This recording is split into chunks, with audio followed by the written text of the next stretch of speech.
Bienvenue dans le podcast des leaders holistiques. Je suis Christophe, créateur du site leLeanManufacturing.com et de la formation Culture Lean, votre expert en leadership, excellence opérationnelle et lean management depuis plus de 25 ans. Ce podcast est pour vous si vous êtes attiré par le leadership, le développement personnel et la spiritualité. Si vous avez besoin de mieux équilibrer votre vie privée et votre vie professionnelle. Si vous avez d'importantes responsabilités professionnelles et que parfois cela affecte votre vie privée ou inversement. Si vous voulez devenir un leader serviteur, bienveillant, humaniste, éthique et intuitif, si vous voulez développer un leadership avec une approche globale, intégrale, holistique, basée sur votre corps, votre cœur et votre esprit, pour le bien de vos proches et de la communauté, alors vous êtes au bon endroit. Que vous soyez un homme ou une femme, directeur, manager, leader expérimenté ou pas, coach accompagnant des dirigeants, je vous remercie de passer ces quelques minutes avec moi aujourd'hui. Allez, on y va, c'est parti!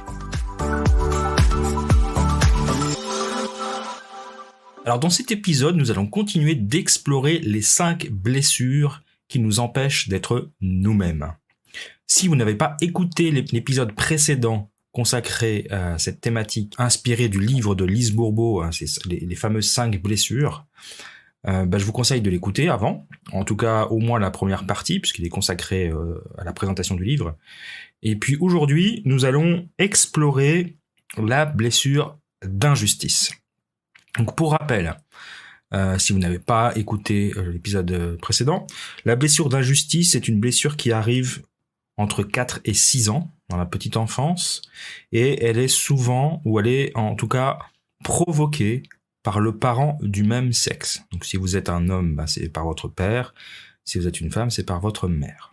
C'est lié à un manque de reconnaissance dans la petite enfance, donc on développe cette attitude de l'injustice. On adopte le masque de la rigidité. Donc c'est quelqu'un qui va être froid, rigide, qui va être très perfectionniste, qui va être toujours dans les détails, qui va toujours trouver la faute, le manque de virgule, le point virgule qui va pas, le point qui va pas, l'accent qui manque. C'est quelqu'un qui reprend en général, qui rectifie les autres, qui reprend les autres. J'aime bien avoir le dernier mot, qui est très dur envers les autres, mais qui est encore plus dur envers soi-même. Le masque qu'on va adopter suite à cette blessure d'injustice, c'est le masque de la personne rigide. C'est parce que on se sent accusé à tort en permanence. On prend tout personnellement, finalement. On va se vexer, on va tout prendre, tout ce qui va se passer, tout ce qui va vous arriver dans votre vie, vous êtes en mode victime.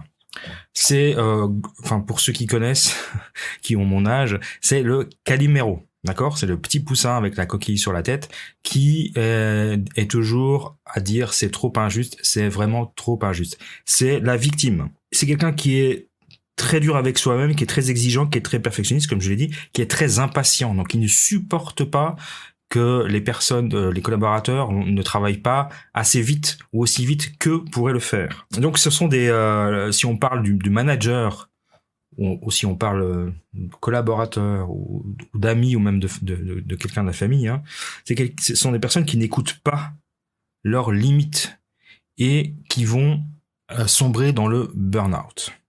Alors je peux témoigner, parce que moi j'ai porté cette blessure pendant longtemps. Ça fait partie de mes 3 blessures principales, on va dire, puisque j'ai fait un burn-out il y a quelques années. Et en effet, pendant 50 ans, on va dire 30 ans de carrière professionnelle, je vais pas parler de mon enfance, mais pendant 30 ans de carrière professionnelle et de vie d'adulte, voilà. Pendant 30 ans de vie d'adulte, j'ai toujours mis en priorité le besoin des autres, que ce soit de mes collaborateurs, de ma hiérarchie, de ma famille ou de mes amis, et du coup on s'écoute pas, et non seulement on s'écoute pas, mais on n'écoute pas les signes de son corps, et c'est ça dont je veux témoigner aujourd'hui. C'est que il y a 3 ans maintenant, j'étais dans une période très difficile au niveau professionnel, très fatigué, très stressé, surmenage, je me sentais plus à ma place, mais je ne voulais pas lâcher mon équipe parce que je voulais leur être fidèle et puis parce que j'y avais quand même de la reconnaissance de leur part, en tout cas d'une grande partie de l'équipe. Et c'est mon corps qui a cédé. J'ai fait cet accident de ski, je me suis rompu les ligaments croisés et clairement j'étais pas en état de skier. Je suis quand même allé skier pour passer du bon temps avec mes enfants. Et j'ai fait cet accident et du coup immobilisé 6 mois, etc. Et je suis sombré et c'était clairement la continuité de mon burn-out professionnel. Donc mon corps a décidé de m'arrêter net.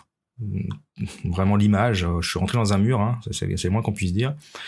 Et j'ai bien été obligé de revoir mes priorités professionnelles, puisque mon corps m'avait dit qu'il fallait s'arrêter et qu'il fallait se reposer. Donc voilà, donc on peut aller jusqu'à ces extrémités-là. Donc si vous avez déjà fait un burn-out, c'est un peu trop tard. Mais en tout cas, si vous identifiez certains traits de votre caractère, cette capacité à ne pas voir, à ne pas s'écouter, à toujours repousser ses limites pour pouvoir faire plaisir aux autres, c'est que probablement vous avez la blessure d'injustice. Donc la première des choses, on n'écoute pas son corps. On est déconnecté de ses émotions. On est envieux, on se compare aux autres. On a toujours l'impression que les autres ont plus de chance que nous. On a toujours l'impression d'avoir moins que les autres. Et ce qui est contradictoire, c'est que non seulement on a l'impression de toujours avoir moins que les autres, mais quand la vie nous offre quelque chose, on a l'impression qu'on ne le mérite pas. Donc c'est vraiment contradictoire. Hein. Si vous pensez, le jour où la chance tourne de votre côté, vous trouvez pas ça normal. Enfin, vous vous dites c'est pas normal, il va me tomber quelque chose sur la tête. Je ne mérite pas d'être chanceux, je ne mérite pas de réussir, je ne mérite pas ces choses-là. Donc on a vraiment ces deux aspects en fait, interne et externe. On se sent coupable de se faire du bien, c'est-à-dire de prendre soin de soi. Ça c'est quelque chose qu'on ne fait pas, et moi je ne l'ai pas fait pendant 50 ans. Se faire du bien, c'était pas normal pour moi. J'avais une certaine culpabilité par rapport à ça, hein, ce qui évidemment a bien changé depuis quelques années. Et puis un autre état de fait aussi, c'est intéressant, c'est que on ne demande pas d'aide, puisque de toute façon on pense ne pas en avoir besoin. On pense toujours qu'on peut se débrouiller tout seul. Donc voilà, j'espère que c'est les petites choses qui vont vous titiller un petit peu si vous avez ces tendances. Et souvent, vous ne vous voyez pas comme quelqu'un de froid ou de distant, vous pensez même être quelqu'un de chaleureux. D'ailleurs, c'est votre ego qui vous manipule pour vous faire croire que vous n'avez pas cette blessure et qui vous fait penser que vous êtes quelqu'un de chaleureux et que c'est les autres qui sont froids envers vous. Mais si les autres sont froids envers vous, si les autres sont distants envers vous, c'est un effet miroir, c'est parce que vous êtes comme ça en fait. Donc c'est vraiment intéressant, hein. Posez-vous 5 minutes, réfléchissez. Est-ce que dans votre entourage, ou est-ce vous avez l'impression que les gens sont pas toujours très chaleureux avec vous, pas toujours très sympas? Demandez-vous d'où ça vient. En général, c'est vous qui en êtes la cause. Donc ça, c'est vraiment une production de l'ego, et l'ego vous fait croire aussi que vous vivez une vie sans problème. Vous avez tendance, d'ailleurs, alors ça c'est le côté un peu noir des réseaux sociaux, c'est qu'on va poster que des choses jolies. Bon, souvent les réseaux sociaux sont faits pour ça, mais en tout cas, on va vouloir poster que des choses jolies, que des belles choses, que des voyages, que des trucs extraordinaires que vous faites, pour vous convaincre vous-même que vous avez une vie magnifique et merveilleuse, alors que c'est pas du tout le cas. Donc ça, c'est aussi un des travers de votre ego si vous avez cette blessure d'injustice. Alors, maintenant, quand on a identifié qu'on a cette blessure, qu'elle est plus ou moins profonde, qu'est-ce qu'on peut faire contre ça? Alors je vous propose trois exercices, encore une fois. Le premier, c'est de vous donner un peu de douceur, c'est-à-dire qu'il faut pas vous dire, ouais, j'ai identifié que j'ai la blessure d'injustice, maintenant il faut que je règle ça vite fait bien fait, parce que c'est juste pas possible, voilà. Il faut y aller mollo, il faut vous traiter avec douceur, il faut vous parler à vous-même, il faut que votre monologue intérieur soit bienveillant. Il faut accepter que ça prenne du temps. C'est déjà identifier, comme je dis toujours, identifier ces blessures, et celle-là en particulier, c'est déjà faire un premier pas.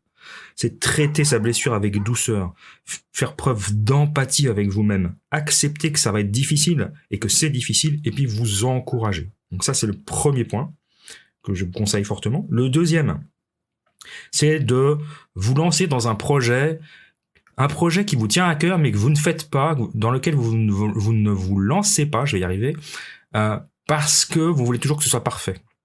Voilà, je sais pas, vous avez envie de faire de la peinture, mais vous vous dites d'abord qu'il faut que je prenne des cours, et puis vous prenez jamais les cours et vous vous lancez jamais dans la peinture ou dans le dessin. Ou alors vous voulez écrire et puis vous vous dites que vous n'êtes pas bon et qu'il va falloir vous entraîner, il va falloir encore une fois prendre des cours, etc. C'est souvent ça. On veut se former d'abord avant de pouvoir se lancer dans une activité. Et en fait, c'est juste une excuse pour ne pas se lancer, ne pas faire. Donc lancez-vous dans quelque chose qui vous plaît. Alors moi j'encourage les activités artistiques parce que vraiment, j'en ai parlé dans plein d'autres podcasts, l'art doit faire partie de votre vie. En tout cas pour moi c'est vital. Donc lancez-vous dans une activité artistique sans vous préparer. Vous achetez, vous voulez dessiner, vous prenez des papiers, des crayons, vous commencez à dessiner chez vous.